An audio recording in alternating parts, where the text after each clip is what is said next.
Madam UN Special Representative of the SG, it's very nice having you here on the show. Thank you very much. Thank you. My name is Eugene Wimana, and I'm in charge of communications and advocacy in the Office of the UN Resident Coordinator here in Rwanda. Excellent. Thank you so much. You are here in Rwanda. You say it's not your first time, is it?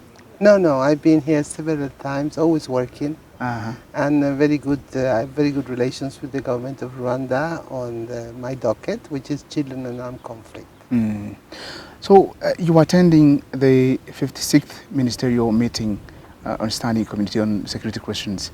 How do you see its importance in terms of advocating for children's rights? I'm very excited, first, because frankly, UNOCA invited me and arranged for me to give a briefing to this Standing Committee on Peace and Security in this region. And it is a very good opportunity for me to advocate for children in armed conflict. 3 of the countries within the 11-country program for ECAS are in my docket, and that is Cameroon, Democratic Republic of the Congo, and of course I also have a regional issue here within the Lake Chad Basin, which worries us very much. We have noticed from my office that there is an increase in the use and abuse of children in armed conflict in this region. In fact, it is an exponential use and abuse, particularly of girls, by armed groups and terrorist groups in the region. So it was very important for me to be able to brief. I was very grateful to Sao Tome and Principe as president of this team, UNOCA for inviting me, and of course Rwanda as the incoming chair of this group, to allow me to give a presentation. The presentation was very well received. I spoke about the 6 grave violations that I monitor for the whole world, and then I was able to make some suggestions to them. Which are those suggestions? Well, we have been preparing a list of about 86 recommendations that could be taken on board by countries affected by armed conflict where children are present as victims of this conflict, and also suggestions for a regional action plan for prevention of the violations against children. So we have sent this document, and it has been really read. There was very good acceptance of the recommendations on prevention, and even one member state, in this case Cameroon, was very interested in bringing this forward for perhaps a regional conference on the violations against children together with the United Nations Center for Human Rights in Yaoundé. You are attending the 56th ministerial meeting of the UN Standing Advisory Committee on Security Questions in Central Africa. What is the importance of this meeting as far as children's rights are concerned? I think I've seen it. I was very impressed. I think I've heard them very much on what they're trying to do to protect human rights in general, democracy in general, how they try to find a peaceful resolution to all the disputes within the regional basis. I think this is very heartwarming because there's very few regions in the world today that really prime the peaceful resolution of conflicts over anything else. But I was also very heartened to hear many initiatives that are happening about raising the words of the voice of women, particularly at community level, as chief mediators for dialogue and peaceful resolution. I think, from my part, I think children were a little bit not spoken of as much as they should.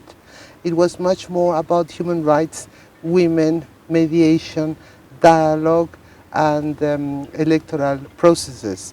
But when we raised the issue of children, I found that all the member states were really interested in what to do to be able to better secure the future of their children. What is your message? What is your call to action? What are you urging the member states to do to protect children's rights? I'm urging them to think about how to prevent violations against children, because we are noticing an exponential growth in the use and abuse of children in armed conflict. the armed groups need children to operate. The terrorist groups are busy abducting children and forcibly recruiting and using them. They are busy destroying schools and hospitals that treat children. And so my urgent message is, this is growing. We have time now to prevent these 6 grave violations: recruitment and use, killing and maiming of children, mostly through, for example, mines and explosive remnants of war that are being left behind and used by armed groups, abduction of children, sexual violence against children, but particularly girls, and attacks on schools and hospitals, as well as denial of humanitarian access. So my message is, these things are happening. They're happening not just in countries in armed conflict today in the region, but in their neighboring countries, because it is spilling across borders. Armed groups are operating across borders. The only solution to this is to stick together and have a regional plan on how to prevent violations, improve communication between borders, improve border controls, improve the handover of children found or released from conflict or that escape, so that they can be reintegrated safely back into their communities. In the next 6 months, Rwanda is going to be the chair. What are your insights on what the country, Rwanda, should prioritize? No, I think it's very good that Rwanda is going to be the chair. Rwanda is a very strong country.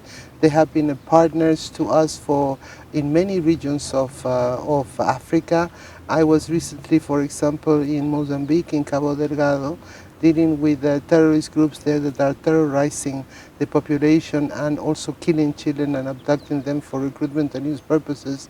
And frankly, Rwanda has got a mission to provide safety and security to internally displaced people that is highly appreciated. So I know that Rwanda understands the plight of children very well. It is also a country that has never recruited and used children. So I do expect them to take on the flag of the protection of children in armed conflict on for the next 6 months. That's a very strong message. And as we conclude our interview, do you have anything else you need to share with us? I just want to say that I have been so well received in Rwanda by the resident coordinator's office, the deputy resident coordinator.